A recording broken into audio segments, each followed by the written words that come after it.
I'm fine. You say yes or no? No thanks. उसमें तो पानी भी कम गर्म गरम नहीं जल्दी आएगा. Yeah, check for lighting all the way up to there. आपको ये 270 degrees circuit मिलेगी. Catch us. I'm going to move the clutter out of the way.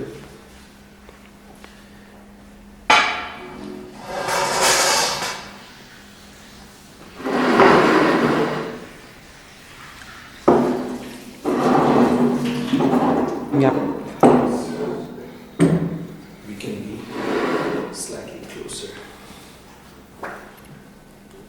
I don't think so. You should sit Am I here sitting because too far पीछे away? से light आ रही है, so you're black. इधर बैठने से. ये वाली light on करके देखो क्या होता है above your head. But I'm gonna quickly like rethink. What is the cube? Yeah, the whole notion of an informal, non-structured structure. But why?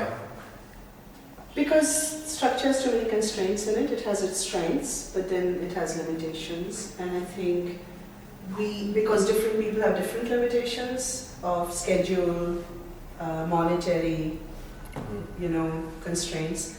So we wanted to have as few constraints as we can possibly make it without becoming chaotic. So we want a balance we want lack of order without it going into chaos, basically. So, But isn't cube also, apart from a paradigm shift on the structure of order as we know it, isn't it also meant to be an entirely alternative way of looking at the term education and how one learns, more about learning and thinking not as just opposed to just ingesting? Yeah, but Right. the bit about the structure, it is structured at the end of the day. It is structured at the end of the day. that's- It has its own structure. It has its own Yeah. structure, which is new and innovative in its approach, because this is a kind of structure that hasn't been tested yet, at least not in this in our context. And definitely not in the context of design education. So that's really where we are approaching it from, because I think there are people out there who are teaching a shorter course, a more interactive course, but definitely not in the design sense of it. It's always in more academic work, and it's definitely more in maybe primary and secondary, but not at the college level, And not also beyond secondary. Technology. It's a lot of it is how-tos on technology or how-tos on management, which is interesting that even though they may be using a non-linear format, which is technology-based non-linear format versus ours, which is a non-linear format in its structure, it's still not about the term design. It's about handing out information, and then what you do with it is your choice, as opposed to our interest in engaging the participant. Yesterday I was talking to Sabine, and she said that we need, what is the one line header? Is it design 101? Is it teaching 101? Is it thinking 101?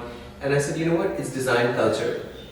Where we begin, what is this program that we start off with? It's, let's say, is design culture 101.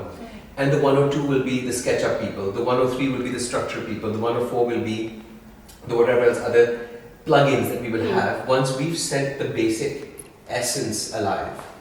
So we talked about what would be the term, and really what we want to create is a whole new cloud of thinkers, whole new culture of how people approach the notion of design. Then she talked about what is visual design. I said, देखिए visual design से पहले, before you get to even you think about design, the visual is its ramification. Yeah. So I said, first we have to start with the thinking about design, essence which is where Sheba comes in. What is its history? What is its baggage? What is its spirit? Its scent?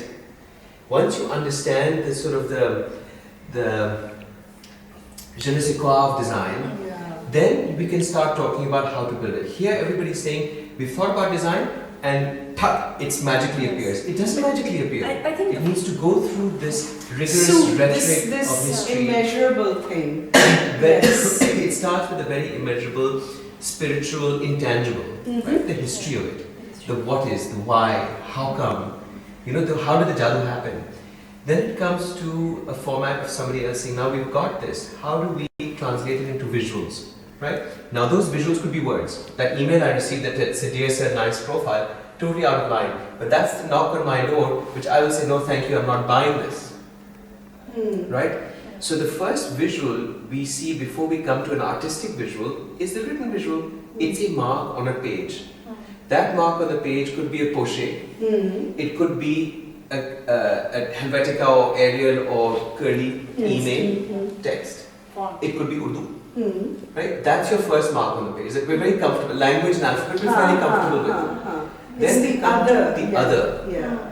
So it's interesting that I ended up saying that we're not talking, we discussed design values, like where are our traditions and the role that values play, right? Etiquette, manners, body language, who you stand up for, who you don't. That's all part of design. Right? But I think let's go back and say what is design. So what is design? The first question to ask, and I think because we are all designers, we jump into how are we going to do this, what is the but we need to go more basic. More basic. Yeah. It's that again. Yeah. But we really need to go all the way down and really the whole, I think for me the drive for the cube, my perspective is how do I explain this word design to all these people out there who may or may not have an interest in it? They have to understand first, what is this creature, design? How does it happen? Who makes it happen? Just the very, very basic questions about it. Because my experience of teaching has been that these kids come to me fresh, they come from A-levels, inter, whatever it is, and that's the first thing I have to try and get through to them. But they are still tuned to their design sensibility because they have already started looking at architects. They have already because they've chosen to come to an architecture school. And I want to be able to open this up to people who haven't even really thought about it yet, but maybe just are curious. But then, what do you guys think would be? I flirted with this phrase for a brief moment with Sabine yesterday. That what is a design lifestyle? Because everybody who's a non-designer, without fail, goes through some kind of a design experience. Plate, dashtari, napkin, fridge, haircut, a toothpaste, clothes, the packaging, shampoo ki bottle, wo bio amla ho ya whatever, Vaseline versus this whitening. I think lifestyle. Fair and lovely. So everybody's exposed to design all the time. All the time, and but they they're just not don't aware of know it. it. Yes. And I think that's just what we have to do is make them aware of how, to me design is always about how to take things apart and how to put them back together. That's the process of design. But for me the interest is also, the three of us happen to be designers, so again we take it for granted. Yes. But my interest, and I'm somebody who came to design later than the two of you, so I am interested in the thinking, which happened for me very much like probably some of the people whom we'll be teaching might have a similar experience to me rather than the two of you, is the indirect path I took to design. Which was? Which was liberal arts, mathematics, archaeology, classics. It's almost science to design. Science, but also a lot of liberal arts. Liberal arts, which liberal rich, science. Broad. Yeah, very The broad. liberal science. Yeah, perhaps. And I am interested in the connections like that I am now able to make between pure design and all of those wonderful digressions. Yes. Because my path was digressive. So that is my interest, and I think because I went through it myself, I will be able to perhaps relate it, and that is why I'm sort of the background to what you guys will do. See, now digressions is really wonderful because yesterday I also had a chat completely by chance with a previous student, Baneem, who's working on her house, her parents' home in Lahore. Okay. And I said, how did this come out? She said, funnily enough, it was a forgotten about maquette that kept drawing me to itself. And actually, Zain, I have to say, it was an accidental design. So I threw back at her. I said, do you mean incidental design or accidental design? Because there's a big difference as much between those two as there is between derivative design versus inspired design. Where you then start treading on the toes of plagiarist design. So she had a good laugh about that. She said, it's incidental. Okay. Because accidental has other ramifications, Yes. has other references to it which is not relevant. But even this bit it connects directly to your digressions, because a lot of times what we think would be a digression or is tangential and potentially looking like it's veering away, peripheral is actually mainstream to whatever that design is wanting to have happen to it. Yes.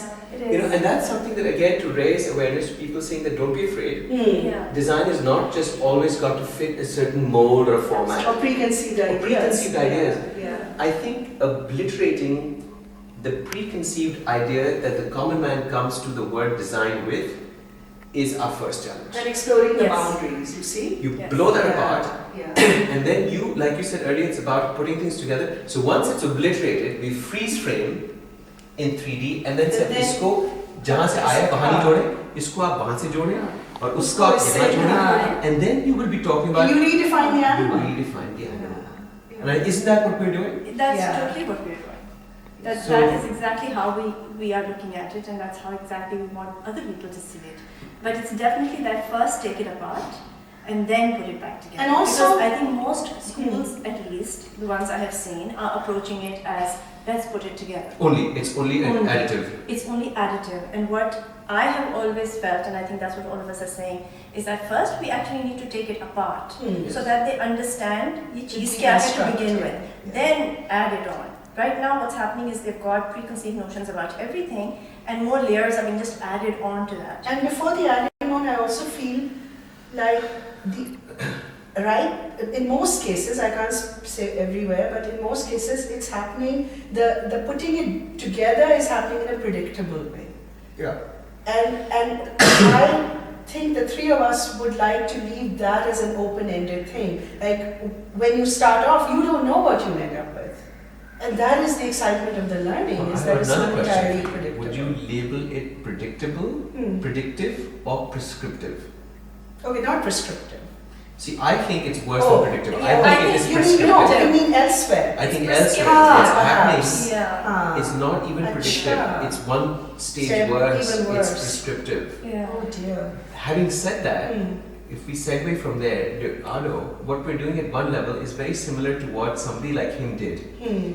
There's the scientific background, there's a liberal arts background, there's an artistic background. You know, the three of us end up being one creature that could potentially aspire one day to be Leonardo when we grow up. He took everything apart. His drawings of the human anatomy came from an understanding of the inside. Right. Before he Cuts understood, sections, he yes. cut sections, he peeled the skin back, he pulled Absolutely. all the veins out, Right. and then put it back. He made a couple of major disasters Yeah.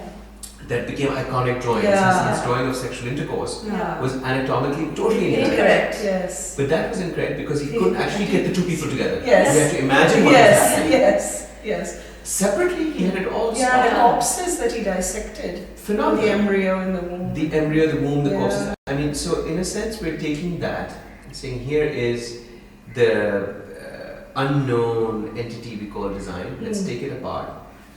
So edit, delete first. You know, nobody Yes. uses that edit button often enough. I think in general, we're very afraid to delete, to let go of. No, The actually, we're very boundaries. afraid to commit to anything. I think that's also a problem.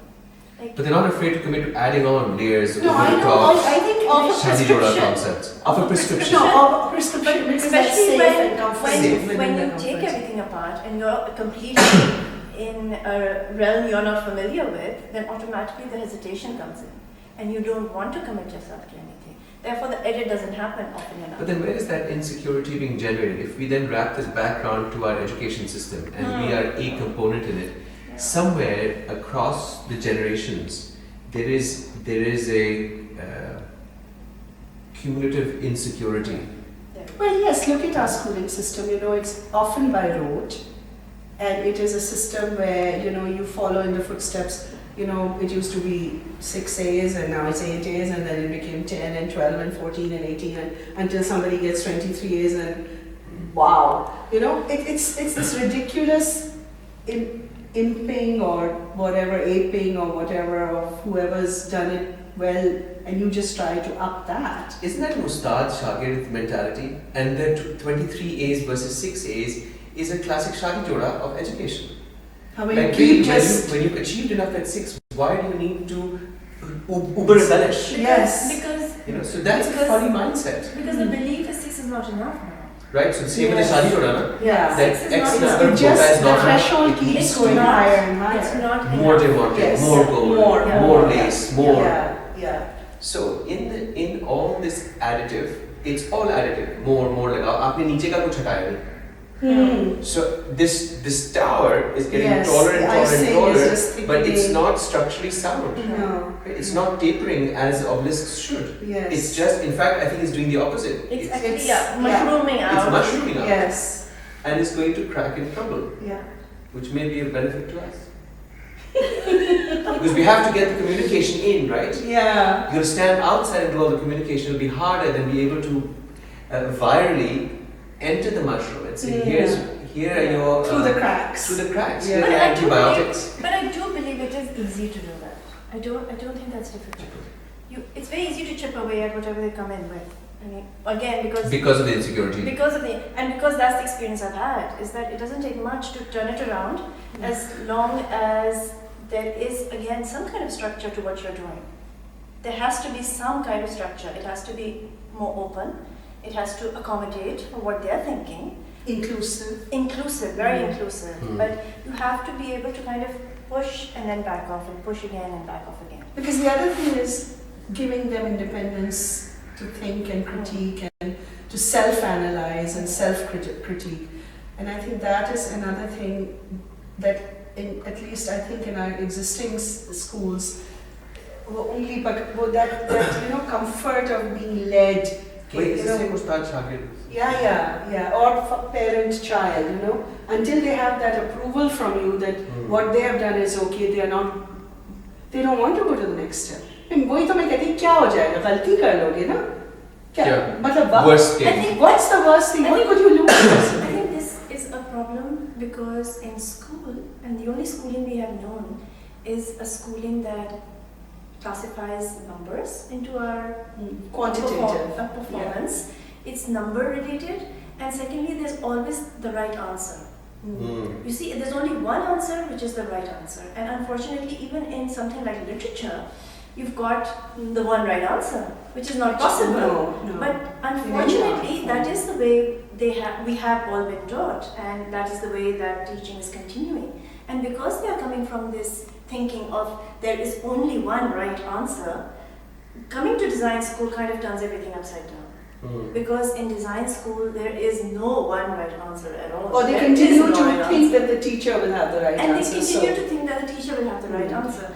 And I think it's a question of what path you take to find that answer, more than the answer itself. And I think the closest thing to that is math. When you're working out a problem, even if you get the wrong answer, they will give you some credit for working. For the process. I think that's the only place where you actually get that credit for that process, and you get points off if you don't show the process because they want to see that process. But other than that, I don't find any other place where they actually say, you understood this much, we understand, we get it. Because I think when it comes to design, I know for myself that there have been projects of students I've fallen in love with. They haven't been resolved, but I've just enjoyed them so much that the process for the student and for myself has been phenomenal. Because we've all learned. That's the key, that you have learned.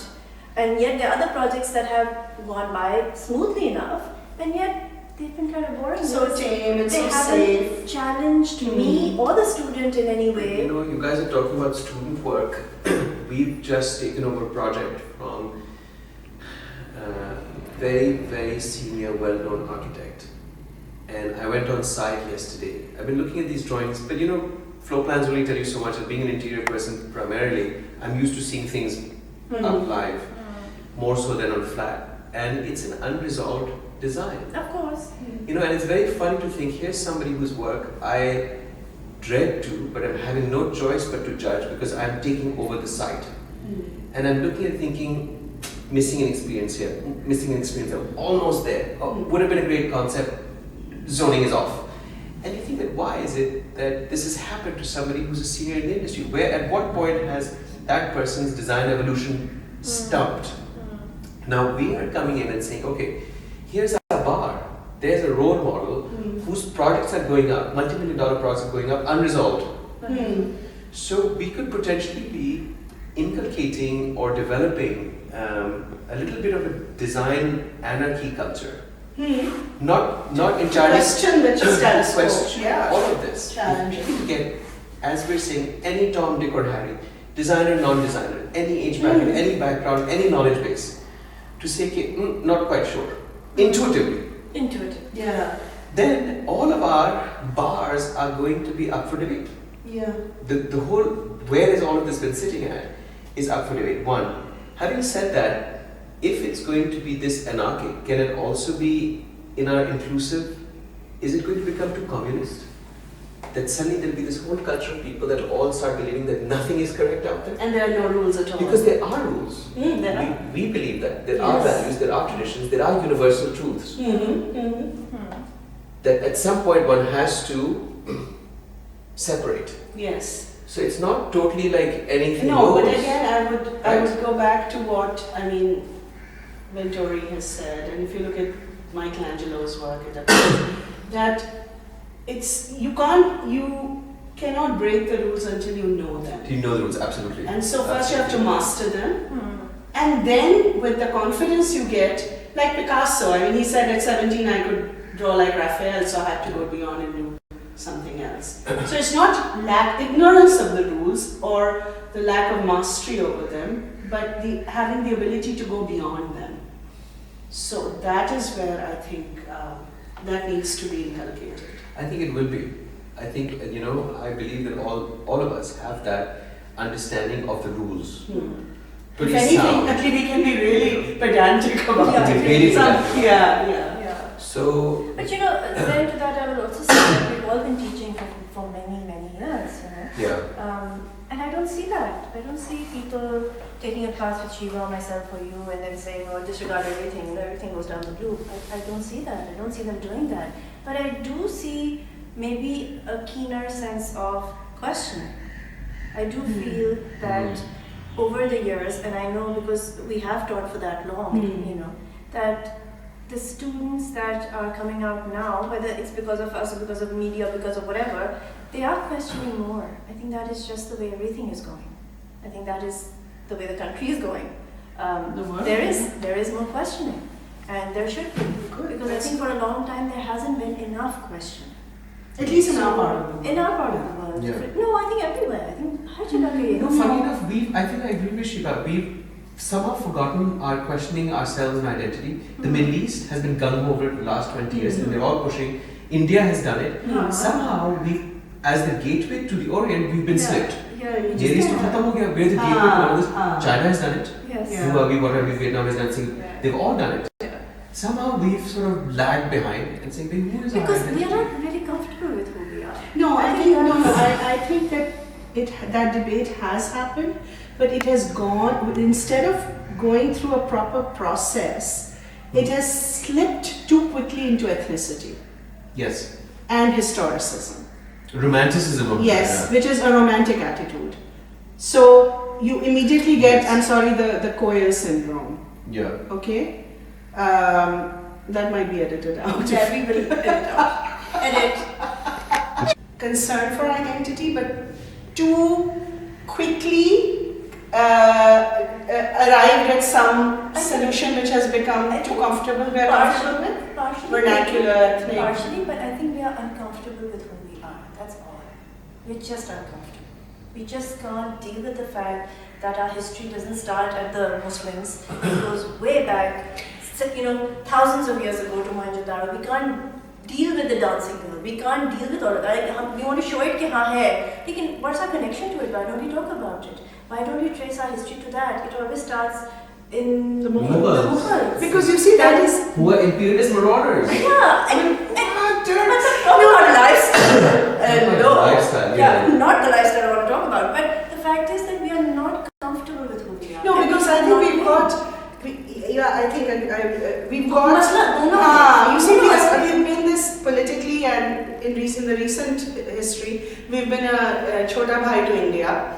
So in the West, people mistake us for Indians, and we're kind of, well, not quite. And the Arabs have never wanted. We are not Arabs, but we have always looked to the Middle East and Islamic culture as our culture, but they aren't particularly interested in us. No, they're not. So that has kind of left us in this limbo zone of who are we? We are a recently liberated nation, but so is China. But then China has had a very ancient history, with continuous. Ours has been kind of this discontinued. कि वो अगर Indus valley को हम देखते हैं तो वो pagan था. That's not Islam. Muslim, so therefore, is that part of our heritage? If we look at the Muslim thing, then we have to start with the Delhi Sultanate and the Mughals. But I think that's just the thing. We are not comfortable with who we have been. Otherwise, we would own it all. Look at the I say we just they own layer it it. all. They don't talk about Egypt being so many years old. They talk about millennia. I love it. Yeah. And they It's are like we are comfortable. 7 millennia. You know, it's like, oh my God, you know, the attitude, I love it. Like, why can't we do that? We have the millennia Yeah. too. Basically, we have this. We have the millennia. We have all of this. Yes. How But are we're we not different comfortable. from the Egyptians or the Greeks? I mean, that was pagan. Now Greece is. So we have Greek blood. We even have that. We even have Yeah, that. yeah. We even have the Greek blood. So why are we We apologetic? But we are actually this apologetic. amazing hybrid state. I know, we are Wonderful. incredible. And Which is partly Middle East, partly South Asia, partly sort of on the edge of Central Asia. well, exactly. So we partly are this Middle East. wonderful. We are this wonderful cauldron of all kinds of Yes. stuff. Mm-hmm. And it's bubbling all the time. There's never a dull moment. But yet, we can't own up to who we are. And it's not It being makes channeled. us really uncomfortable. And we just are not comfortable at any level with ourselves. That's all I you know, like I agree with the ethnic, absolutely, and I think it's terrible when schools go in that direction, and I think a lot of schools have gone into that direction. And I think the fact is that we need to get comfortable with who we are to be able to project who we are, because we just can't accept it. That's really what it is. So then back to where we started, that what is Cube really designing? What, you know, this is half, not half, but I have a lot of my interest in this enigmatic quality of Cube, where we're using the language of design for nation building exercises. This is an entire, like a national identity about who you are, be secure, bringing the millennia in. And yet, through very small addressing focus. a current contemporary Condition. audience, Yeah. situation, modality. Matlab, Absolutely. so technology has to come in. You know, all the things we were talking about for that Italy thing, Yeah. that may or may not happen, probably Yeah. not. Probably not, this is But that mindset of, you know, it has to be relevant, It has to be relevant. it has to be affordable. Contextual.